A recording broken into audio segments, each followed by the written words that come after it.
زي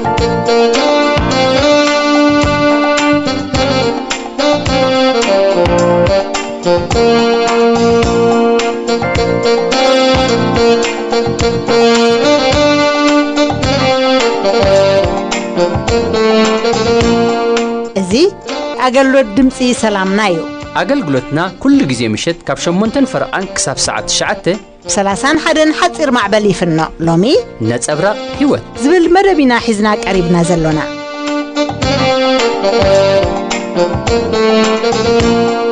سلام እግዚአብሔር አምላክ መስኩል ኻትኩም ይኹን ፍቁራትን ፍትዋትን ተኸታተልት መደብና ንሎሚ ክልተ መደብ ቀሪብና ለና ፈለማ ጌርና ሰሪዕና ዘለና ትርጉም ወንጌል ዝብል ሓውና ጆን ዘዳለወይ ድሕሪ መዝሙር ንከታተል መንፈስ ቅዱስ ብሩህ ተስፋቦ ብዘይካ ካስክሉ كنتو يوني قرو بحدش كتنسد قداميتي محبر تلو لعاه دهيك عبسر دعو من فس كدوس نتبع الرونا عند الدو فقرنا عمق أخيبانا كمن فس تغسطا عبرنا زيك هسبتا فتصوم يكون لنا نعو من فس كدوس نتبع لنا عند الدو فقرنا عمق أخيبانا كمن فس تغسطا عبرنا زيك هسبتا سلام تخطاتل تزمدب زي خميكنيهم ترجم وانجيل زبل حسابي وانجيل كم تموزح جزيا النمهارون النبلون تعم بالسرعة زنجر مالتي نجرجن أبو انتاي زبل حسابي كاتت قال شدش تزخنا نتبتات بحبار كنرينا قدامي وانجيل مالت تعم زينا ويورة زنجر تبخ مالتي وانجيل من جست أملاخ سبكو خمس نبرو حواريات ويدا يسوس كرسوس ون أبيت صلوتهم نام هارن وانجيل منجست أملاخ الناس سبخن كمز نبره يوحنسون وانجيل منجست أملاخ كمز سبخ خمس نبره على أملاخ نجرن نايو عزيز نجر قال زعبا يسوس كرسوس كوينو نالجابير أبو فغرن رتع منفس قدسن النري اللي نايسلست يوم عبرة النري اللي زعمبر زعبا كرسوس يسوس تراح زبل أيقونن مخنياتو أبتسرحنا يسوس كرسوس ويتانان مدحانينا يسوس كرسوس كوليدو عابيو تملاليسو أجلجلو تسقيو مويتو تغبيرو تنسيو عريقو أبيمان أملاخ تقميتو لحار نتمتسنان عي منفس قدوس تسفى أبو نابانا اللي أخوه بسو دما لومي نابانا رتع النهابة كومو دما نتوم إن مسكر اللوم رتع بمهاب نقويتا يسوس كرسوس كمنا يقل مدحاني نتقبلوه أبلبهم متتح يقبر لومي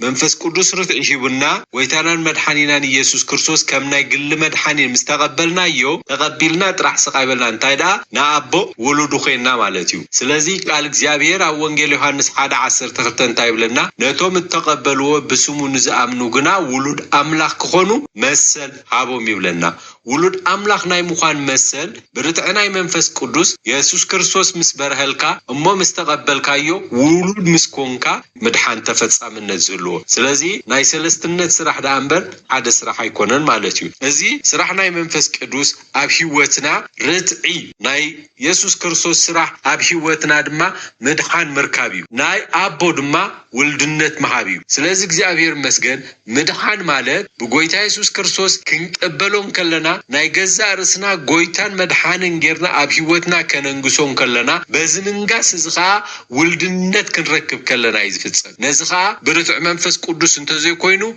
بسقان دمن بمردع عمرون كنقبرو عين خلنينا سلازي ازت عم بسرات زي ازت عم زينا زي نقول سب كنسبخ كم تنحنا مدحان زرخبنايو قالوتون مدحان قويتانا مدحانينا يسوس كرسوس نخن رخبو كننجر فقاد እግዚአብሔር سلازي اتكال عين تبي النريو بزعبا وانجيلكا وانجيل تأزاز ايو ويتانان مدحانينا يسوس كرسوس ابيمان املاخ كيدو ترى ايو دحريو ابتي نيربعا معالتي مس 12 ሐዋርያት ዝመላለሰሉ ኣብ ዝነበረ ጊዜ ኣብቲ ናይ መጨረሻ ዝበሎም ኣብ ወንጌል ማቴዎስ 28 ፍቅዲ 19 ከድና እንድሕሪናዮ ሂዱ እንታይ ግበሮም እናመሃርኩምን እናጥማቅኩምን ደቅ መዛሙርት ግበርዎም ይሉና ኣሎ ከምኡውን ኣብ ግብረ ሐዋርያት ኃይልና በኻትኩም ዝወርድ እንታይ ክትኮኑ ይኹም ኢሉ ምስክረይ ክትኮኑ ይኹም ኢሉ ስለዚ እዚ ትእዛዝ እዚ ክንፍጽም እንከለና ኢና ወንጌል ንዓይ ኣለና እንብል ወንጌል ተቀቢልካ ጦጦው እትብለሉ ነገር አይኮነን ታይዳ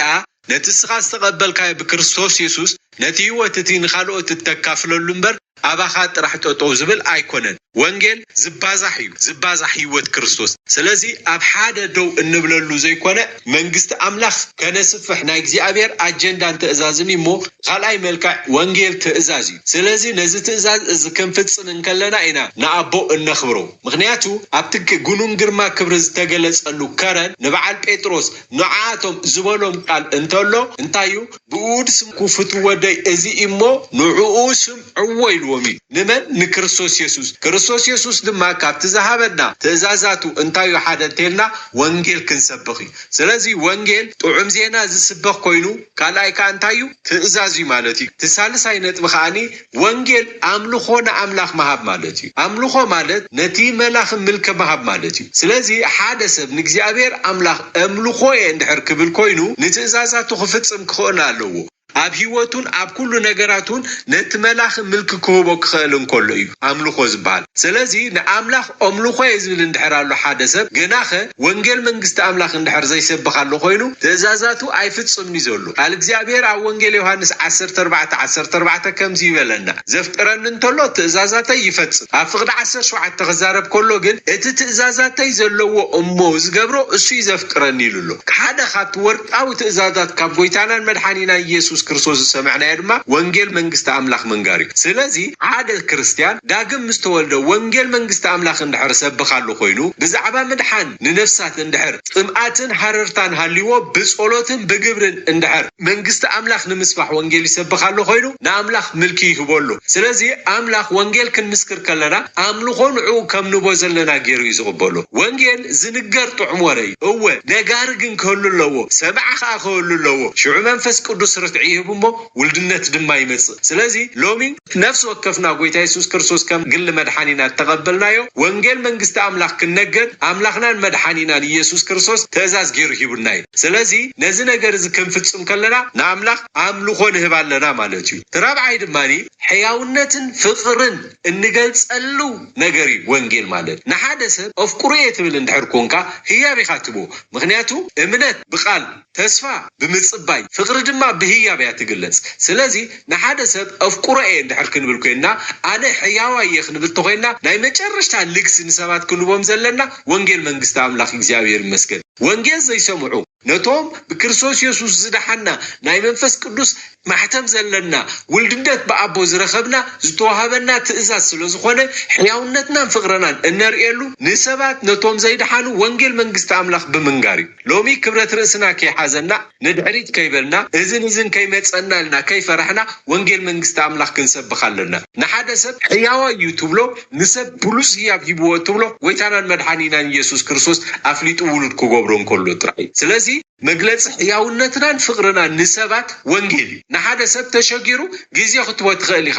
ሳ ጊዜያዊት እያ ተሸጊሩ ንኽትሰምዖ ኣቓልቦኻ ክትቦ ትኽእል እያ ሳስ ጊዜያዊት እያ ተሸጊሩ ገንዘብ ክትቦ ትኽእል ኢኻ ንዋት ንብረት ክትቦ ትኽእል ኢኻ ዝተፈላለየ ምግብን ክዳውንትን ክትቦ ትኽእል ኢኻ እዚ ኩሉ ግን ጊዜያዊ መፍትሒ እዩ ንሓደ ሰብ ግን ኢየሱስ ክርስቶስ ክትቦን ከለኻ በዚ ድማ ናይ መንፈስ ቅዱስ ርትዕ ረኺቡ ምድሓን ክረክብ እንከሎ ናይ ዘለዓለም መፍትሒ ሂብካዮ ኣለኻ ማለት እዩ እዚ ብሉጽ እዚ ህያብካ ከም እተፍቁሮ መግለጽ እዩ ንሓደ ሰብ አፍቁሮ እንድሕር ትብል ኮንካ እሞ ድማ ኣብ ጸልማት እንድሕር ነብር ኣሎ ኮይኑ ወንጌል መንግስት አምላኽ ብምንጋር ፍቅርኻን ተወፋይነትካን ከተርእዮ ይግባይ ስለዚ ሕያዋ እዩ ትብሎ ሰብ ለጋስ እዩ ትብሎ ሰብ ወንጌል ክነገር እንከሎ ንሰባት ጎይታናን መድኃኒናን ኢየሱስ ክርስቶስ ብምግላጽ ናብ ምድሓን ከምጽኦም ከሎ እዩ ተሓምሻይ ወንጌል ደጊ ሲኦል እናዓጽወሉ ብዙሓት ሎሚ ንሲኦል ይምርድሽለው ብዙሓት ቶም ጎይታ ኢየሱስ ክርስቶስ ዘይበርሆሎምን ዘይተቀበሉን ንሲኦል ይጓዓዝለው ስለዚ ኣብታን መንገዲ ሲኦል ዝጓዓዝላ መንገዲ ብምኻድ ወንጌል መንግስት አምላኽ ክንሰብኽ ከለና ንደገ ሲኦል ንዓጽወሎም ኣለና ማለት እዩ ساتون كارث عرقيبا مولدنت كموت خلو لمنجست سيطان ندق سيول نعصوان نقصوان نفرساني نازلنا مالتي وانجيل نسبات كبرهان نابرهان نصوعلو دامبر اب صلمات كمالالسلو ان حد قولو نجر ايكون كاب صلمات نابسدن برهان نحنا بمدحان كاب مصنا كومو دما نزبرهان حيزنا بمخات نتوم بصلمات تمالالسلو نتوم منجد سيول زمالالسو نتوم بتاريخ يدق بمخات نسيول زغعزو سبات كاب تزلو صلمات ناب غويتانا مدحانينا يسوع كريستوس كنمصو من كلنا ازي ندق سيول دعصلنا مالتي دقيتا سيول زي حيلوا سلطنت زخونت برهان كريستوس زبرهلا اكل كريستوسينا نحنا كلنا وفيرنا بزي غزي بزي ساعات زي وانجيل منغست املاح كنسبخ نا اغزابير ورقاو تازازي نز ورقاو تازاز بمفصام نمنغست سيطان كنعنون كابت صلمات دما نابزدن برهان سبات كنساغر ازي نا اغزابير ورقاو تازازي سلاز نومي وانجيل بمنغات نسبات كابت زغعزو زلو ناي سيول غودنا نابتي ناي كريستوس غودنا كابت رحيب نابتي صباب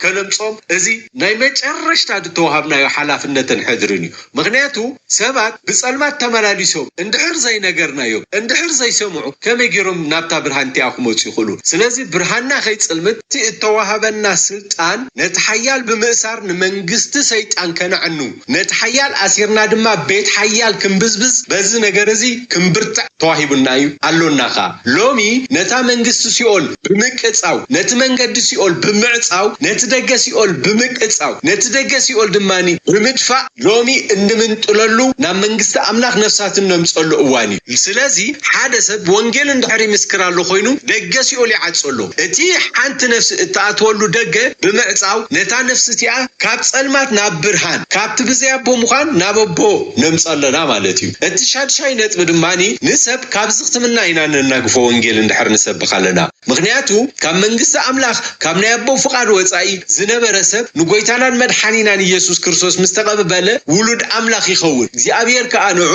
አቡ ይخون አቡ ይረክባሉ ማለት በዚህ አቡ ዝነበረ አቡ ይረክብ በዚህ ሐላይ ዝነበረ ሐላይ ይረክብ በዚህ ምስተመቃር ፍቅር ዝነበረ ፍቅር አቡ ከስተማር ይخل በዚህ ድምጽ መስማዕ ጓና ዝነበረ ድምጽ አቡን ድምጽ አምላኽን ክሰምዕ ሚስጥር መንግስት አምላኽ ክርድኦ ካ ይጅምር ማለት እዩ ከሙሉድ ካ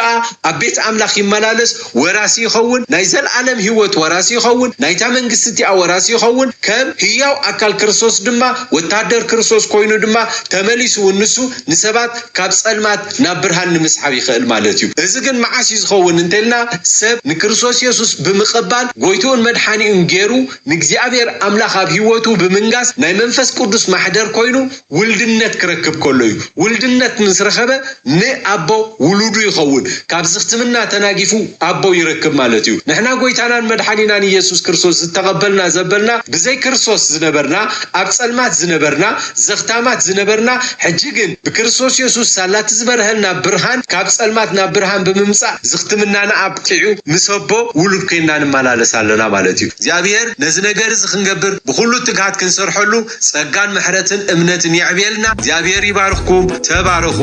አመን ፈስ ቅዱስ ሰማያዊ ርግቢ ብህላውነትካ አጉልብ ባምድሪ ብዘይካ ኻስ ምድሪ ማሕደር እኩይ እያ ብወንጌል ጎይታ ቀልጢፍካ ርድኣያ ስዒቡኻ ሓውና ዶክተር ዮሐንስ ተስፋ ሚካኤል ኣብዛ ዝተባላሸወት ዓለም ብቅዱስ ህይወት ምንባር ዝብል ትምህርቲ ቀዳማይ ክፋሉ ሒዝልና ክቐርብ ንከታተሎ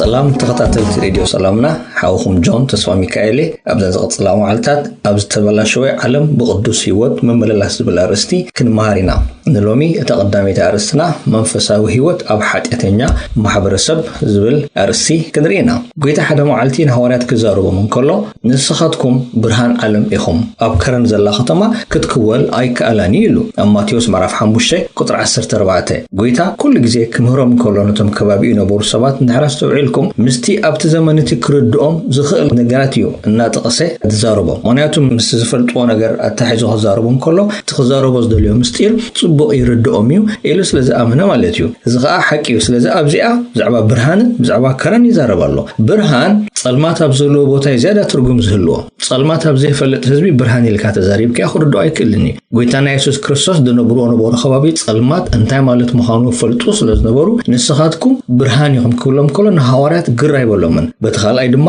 ኣብ ከረን ዘላ ከተማ ክትከወል ኣይክእልን እዩ ንስኻትኩም ብዝተፈላለየ መንገድስ ከረን ወይ ከዓ ናይ ከረን ተመክሮ ዘለኩም ሰባት ይኹም ክብሎም ከሎኻ ይርድኦም ነይሩ እዩ ከምቲ ኣብ ታሪክ ከም ንሪኦ ጥንታውያን ሰባት ኣኽራን ሰማይን ምድርን ወይ ከዓ ሰባት ምስ ኣማልኽቲ ዝራኸብሉ ቦታ ይብሉ ነይሮም ዕብራውያን እኳ ከይተረፉ ኣኽራን ኣምላኽ ምስ ደቂ ሰብ ዝራኸበሉን ፍሉይ ቦታ ኢሎም ይኣምኑ ነይሮም ኣብነት ክንርኢ ንኽእል ኢና እግዚኣብሔር ንሙሴ ክራኸቦ ከሎን ትእዛዛት ክህቦም ከሎ ኣብ ኣኽራን ተራኺብዎ እግዚኣብሔር ምስ ኣብርሃም ኣብ ተፈላለየ ቦታታት ኣብ ኣኽራን ፍሉይ ዝኾነ ርክብ ይገብር ካብ ዝነበረ መጽሓፍ ቅዱስ ይነግረና ስለዚ ኢየሱስ ኣብ ከረን ዘላ ከተማ ክብል እንከሎ ነቲ ኣብ ርእሲ ኣኽራን ዘሎ ተመክሮ ናብ ዓለም እተምጽእዎ ሰባት ይኹም ማለት እዩ ኣብቲ ዘመን ዝነበሩ ሰባት ይርድኦም እዩ ከረን እንተዳ ሰባት ምስ ኣምላኽ ዝራኸብሉ ቦታ ኢሎም ዝኣምኑ ነይሮም ጎይታን ሐዋርያት ኣብ ከረን ዘላ ከተማ ክትከወሉ ኣይከኣለኒ ንስኩም ክትከወሉ ኣይትኽእሉን እዮም ክትከወሉ ኢለውን ኣይፀዋዕኩም ክብሎም ከሎ እቲ ናይ ከረን ተመክሮ ናብ ምድሪ ናብ ምምጻእ ሓላፍነት ኣለኩም ልክዕ ከምቲ ኣብ ጸልማት ብርሃን ዝብርህ ኣብ ጸልማት ዘለዎ ማሕበረሰብ ድማ ብርሃን ክትኮኑ ተጸዊዕኩም ማለት እዩ እንታይ ማለት እዩ ኢየሱስ ንሕና ብርሃን ዓለም ወይ ኣብ ከረን ዘላ ከተማ ኢና ክብል እንከሎ እምበር ሰማይን ምድርን ብኣነ ኣቢሎም ከም ዝሓብሩ ዝዘክረና ዘሎ በኻልእ ኣዛረባ እግዚኣብሔር ምዚ ኣብ ሓጢኣት ዘሎ ዓለም ክራኸብ ዝኽእል ብኣነ ኣቢሉ እዩ ንሕና ናብ ኣምላኽ ንቕርቦ ኣይኮንኩን ዝብል ዘለኹ ንሕና ሰብ ምስ ኣምላኽ ንኽተዓረቕ ንኽንራኸብ ንኣምላኽ ንኽፈልጦ ግና መንገዲ ንኸውን ማለት እዩ ብኸመይ ኣብ ጸልማት ብብርሃን ምዃን ኣብቲ ሓቂ ተኸዊልዎ ዘሎ ቦታን ማሕበረሰብን ድማ ንሕና ንእግዚኣብሔር ነቲ ሓቂ ዝኾነ ኣምላኽን ትምህሮን ናብቲ ህዝቢ ኣብ ምምጻእ ተራና ብምግባር ንራኸቦ ምስ ኣምላኽ ማለት እዩ እንታይ ማለት እዩ ብኣነ ኣቢሎም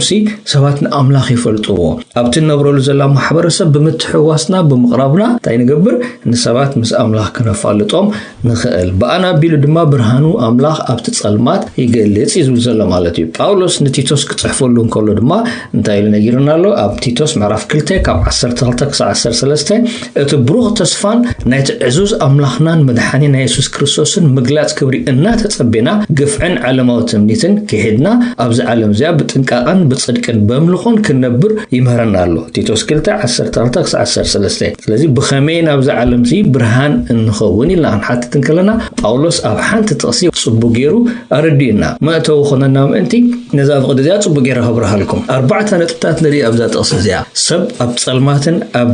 ዝተበላሸወ ዓለምን ክነብር እንከሎሲ ከመይ ገይሩ እዩ ብርሃን ዘለዎ ናብራ ዝነብር ነገራ ከዓ ንሰባት ምስ ኣምላኽ ክራኸብ ዝኽእል ህይወት ክመላለስ ዝኽእል ብኸመይ ምንቲ ክንርዳእና እዛ ጥቕሲ እዚኣ ቀስ ጌረ ከረዳእኩም ኣብቲ መጀመርያ እንታይ ኢሉ ዳግም ምምጻእ ኢየሱስ ክርስቶስ እናተጸበና ክንነብር ከለና እንታይ ማለት እዩ ኢየሱስ ክርስቶስ ብስጋ እኮ ካብ ዝተተፈለየ ንሕና ግና ናቱ ወኪላት ኮይና ኢየሱስ እንታይ ይመስል ኢየሱስ እንታይ ይምህር ኢየሱስ እንታይ ይጸልእ ኣብዚ ንዕኡ ኮይና መላለስ ከለና እንታይ ንርብ ዘለና ተስፋ ስለዘሎና ምሳና መዓልታዊ መላለስ ከም ዘሎ ክሳዕ ድመጽእ ንእውጅ ኣለና ማለት እዩ ስለዚ ንኢየሱስ ክርስቶስ መጻቱ ክጽበይ ከለኻሲ ኣብዚ ምድሪ እዚ ተስፋ ከም ዘሎ ተንጸባረቕ ማለት እዩ ግፍዕን ዓለማዊ ትምኒትን ከዓ ክሒድና ኢሉ ንሕና ንኢየሱስ ክርስቶስ ነተጸበና ከም ትሱ ዝደልየና ህይወት ሒዝና ክንመላለስ ከለናሲ ድውጥጠና ንድሕሪት ድመልሰና እምነትና ክብር ዝፍትን ምስ ኣምላኽ ዘይከድ ህይወት ቅዱስ ዘይኮነ ህይወት ንኽነብር ድማ ድፍትነና ኣሎ ኩሉ ግዜ ግናኸ ነዚ ዓለማዊ ትምኒትን ግፍዕን ክሒድና ከዓ ክንነብር ይምህረና ኣሎ እዚ ተኻልኣይ ኣብዚ ዓለም እዚኣ ብርሃን ንኾነሉ መገዲ ማለት እዩ ንኽፉእ ክፉእ ክትብሎ ከለኻ ንኽፉእ ክትርሕቀሉ ከለኻ ትእውጅ ኣለኻ ማለት እዩ እዚ ናይ ግብሪ ብርሃን ኣይኮነን ኣነ ብብርሃን ክመላለስ ተጸዋዕ ከይድብል ኣለኻ ማለት እዩ ካልእ ብጥንቃቐን ብጽድቅን በምልኾን ክንነብር ይምህረና ኣሎ ኢሉ ካብ ምንታይ ኻ ተጠንቀቕ እቲ ትነብረሉ ዘለኻ ከባቢሲ ብዙሕ ክትክሕዶ ዝግባእካ ክፉእ ዝመልአ ከባቢ ስለ ዝኾነሲ ጥንቃቐ የድልየካ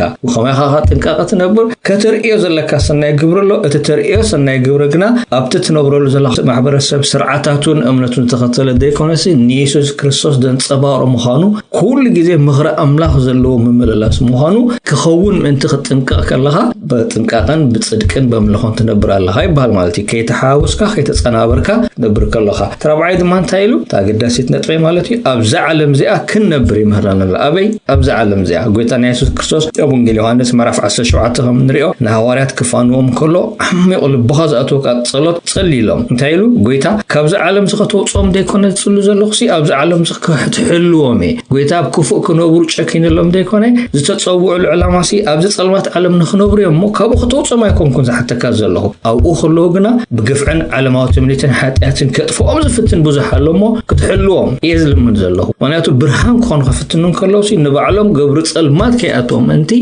ካብዚኣ ሓልዎም ደግፎም ከጥፍኦም ዝደሊ እምነቶም ድማ ክምንቁስ ደልዎን ኣሎ እሞ ሓልዎም ስለዚ ሓቂ ጳውሎስ ኣብዛ ዓለም እዚኣ ንነብር ዝብል ዘሎ ጽሙቕ ኣቢልና እንድሕር ርኢናያሲ እንታይ ማለትን ሰለስተ ነገራት ንሪኢ ካብዚ ጳውሎስ ነቲቶ ዝምዕዶ ዘሎ ማዕዳ ማለት እዩ ኣብ ሓጢኣት ዝመልኾ ማሕበረሰብ ክትነብር ከለኻሲ ሰለስተ እግሪ ከም ዘለዎ ሰድያ ኮፍ ኢልካ ከም ዘለኻ ሕሰብ ማለት እዩ ሰለስተ እግሪ ዘለዎ ሰድያ ተሓንቲ እንድሕር ትሰራ ኮፍ ክትብል ኣይትኽእልኒ ኢኻ ርግእ ኢልካ ክትቅመጥ ኣይትኽእልኒ ኢኻ ተቐዳመይቲ እንታይ ማለት እዩ ተሰረት የተሓተስታ እንታይ ማለት እያ እቲ ኣብ ጎይታ ዘለካ ጽንዓት ኣብቲ ዕምቆት ብዛዕባ እቲ ኣምላኽ በቲ ግሩም ምሕረቱን ፍቕሩን ዝገበረልካ ምድሓን ዘሎካ ርድኢት እዩ ዝምስኮር ስለዚ ኣብዚ ዝርድኢት ዝተሰረት ኣበይ ከምቲ ቲቶስ ምዕራፍ 3 ካብ 1:7 ጠቂሱልና ዘሎ ጳውሎስ ብኸመይ ዘገርም ምሕረት ኣምላኽ ከም ዘድሓነካ እንድሕር ትዝክር ኮንካ ኣምላኽ ኣብ ልዕሊኻ ዝገበሮ ፍቕሪ እንድሕር ትዝክር ኮንካ ጽንዓት ኣለካ ማለት እዩ ኣብ መስቀል ጎይታ ዝገበረሉ ካብ ከመይ ዝበለ ሓጢኣት ኣውፅኡ ብደሙ ሓፂቡ ሓዲስ ሰብ ከም ዝገበሮ ደይዝክር ሰብ ኣብ እምነቱ ጸንዕ ተበልና ዘበት እዩ ሓሰት ዝተሰረት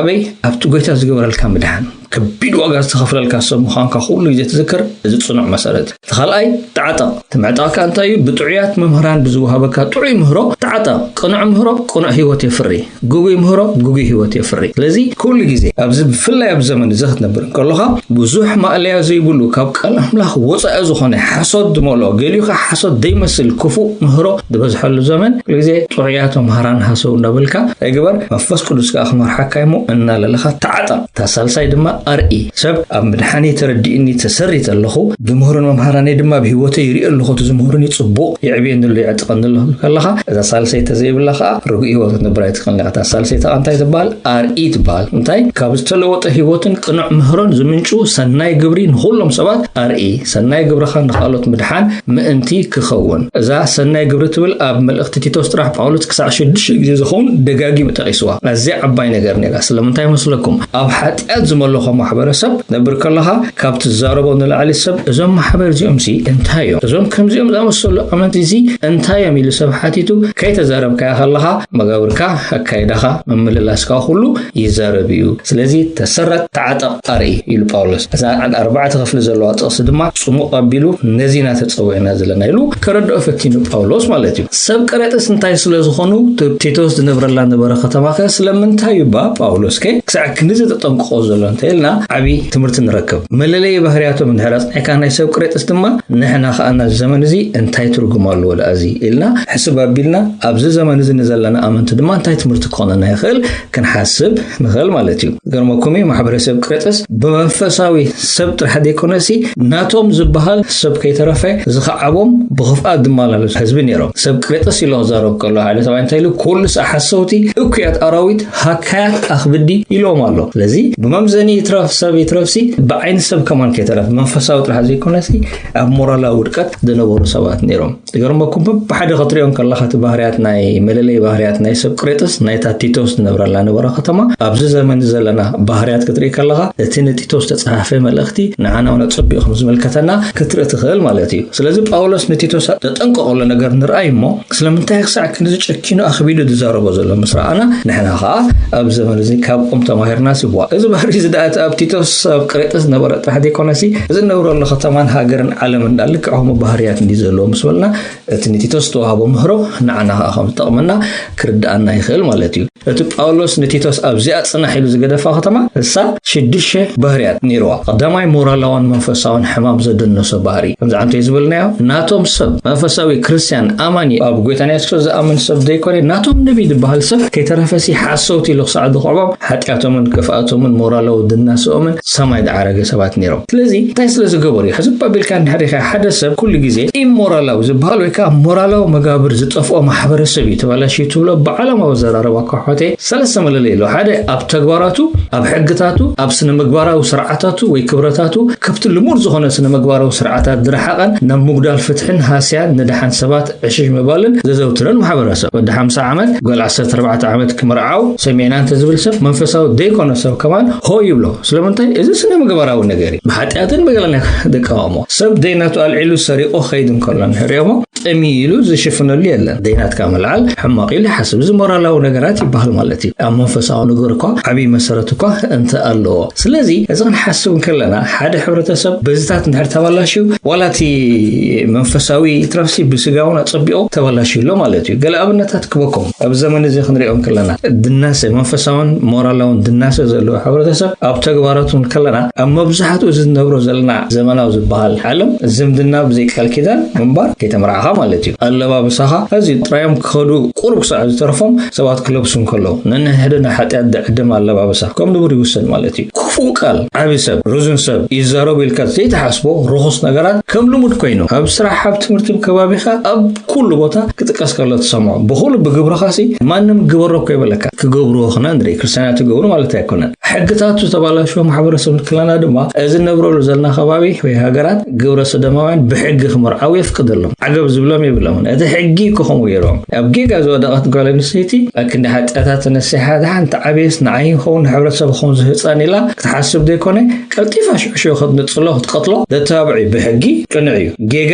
ኢልካ ተተዛሪብካ ንስኻ ትእሰር ንስኻ ትቕጻዕ ማለት ንውልድካ ብግቡእ ምእርናብ ምቕጻዕ ከም ዓቢ ሓጢያት ዝቆጸረሉ እዋን ፍጺምካ ትንክፈይ ትኸልኒ ሓለት ቆልዓ ዝምድና ሰብኣይን ሰበይትን ድማ ኣምላኽ ዝገበሮ ስርዓት ሓዲካ ኣብ መንጎ ሰብኣይን ሰበይት ናብ ነንሕዶም ዘሎ ኩናት ዕግር ዝፈጥር ሕጊ ዘሎ ሃገራት ብጣዕሚ ዝገርም ፋይቶታውነት ከም ሙያ ድውሰደሉ ሕብረተሰብ ማለት እዩ እቲ ሕጊ እኮ ቀረጥ ክሳዕ ዝኸፈላ ካብቲ ዘእትዎ እቶትሲ ምንዝርና ኹን ግለን ዓና እትወናኒ ዝብል ስርዓታት ሕግታት ዘለዎ ማሕበረሰብ ንነብር ኣለና ማለት እዩ ክብረታቱ ድማ ልክዕኹሙ ስነ ምግባራዊ ስርዓታት ማለት እዩ ክፉእ ሕማቕሲ ኢሉ ክዛረብ ዝኽልክሎ ዘይብሉ ስለዚ ከምዚ ዓይነት ሕብረተሰብ ነብር እንከለኻ ከም ቲቶስ ኮንካ ከም ኣገልጋሊ ክሳዕ ክንደይ ፀቕጣ ከም ዝገብረልካ ይሕሰቡ ጳውሎስ እምበኣር እዚ ኩሉ ብሕጎም ተባላሽዮም ኣለዉ ዶም ህዝቢ ክሕስቡ ቁኑዒን ሓዓቶም ካልኣይ ክፉእ ነገር ክገብሩ ከሰርቁ ከም ቁኑዒ ይውሰድ ኣንስቶም ሓዳር ጽልኤን ፈለውሎ ክብላ ከሎ ከም ቅቡል ይውሰድ እዩ ዝብሎ ዘሎ ማለት እዩ ኣብ ከምዚ እናነበረ ከሎ እምበኣር ጳውሎስ ንቲቶስ ደጥጠንቀቕ ዘሎ ቲቶስ ንዑ ጥራሕ ዲያቆነሲ እታ ስኻ ተገልግለላ ዘለኻ ማሕበር ካብዚ ሓራኽ ወፁ ኢሉ ደጥጠንቀቕ ዘሎ ማለት እዩ መንፈስ ቅዱስ ንጽብቕ ኣሎና አንድዶ ፍቅርና ዓሙቕ ኺባና ከም መንፈስ ትግስታ ዓብራብርና ብዘይካ ካስጎይታ ፍጹም ናይኮነና ክቡራት ሰማዕትና ኣገልግሎት ድምፂ ሰላምና ኢኹም ክትከታተሉ ጸኒሕኩም بإنترنت نتكتاتلو أمر باب حبريتا www.salamna.org ترخبنا كم أون بفيسبوكن بيوتيوبن أب Voice of Salamna ترخبنا حتى رأيتو ويكا كتبركتو وقت دليو حبريتا مزهلوكم Voice of Salamna @yahoo.com إلكم سلدلنا صباح ناي مزمور مرجع كفله غزينا ክትከታተሉ ብኽብሪ ንዕድመኩም ንጽብቕ ኣሎና አንድዶ ፍቅርና ዓሙቕ ኺባና ከም መንፈስ ትግስታ ዓብራብርና ብዘይካ ካስጎይታ ፍጹም ናይኮነና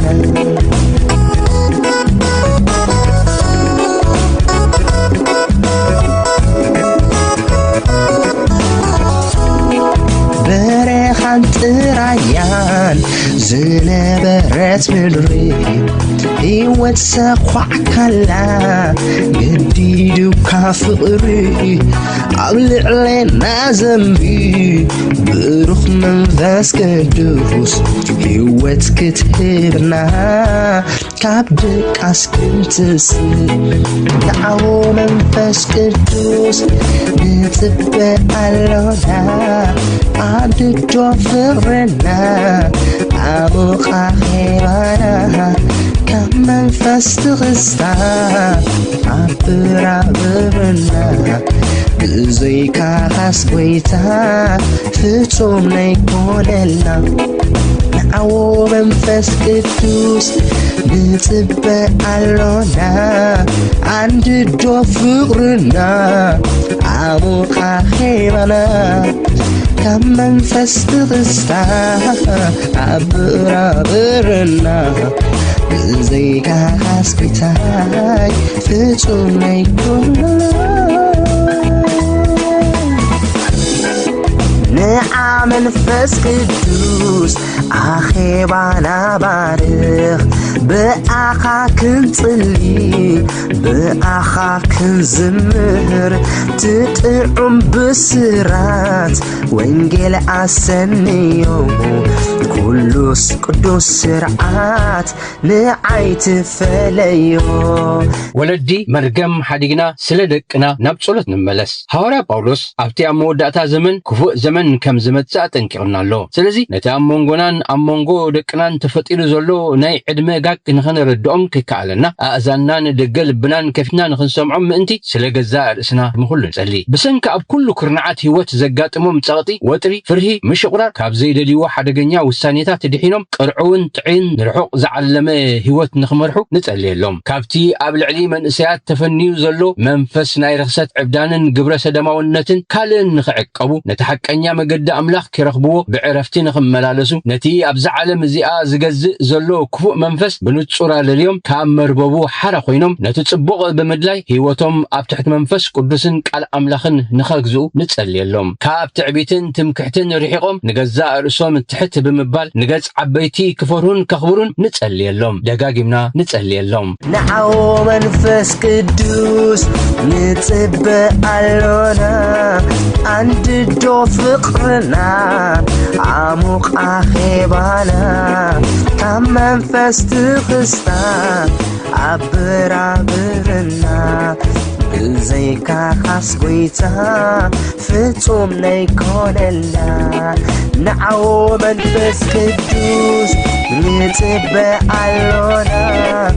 አንድዶ ፍቕርና ዓሙቓ ኼባና ካብ መንፈስ ትኽስታ ኣብራብርና ብዘይካ ካስጎይታ ፍጹም ነይኮነልና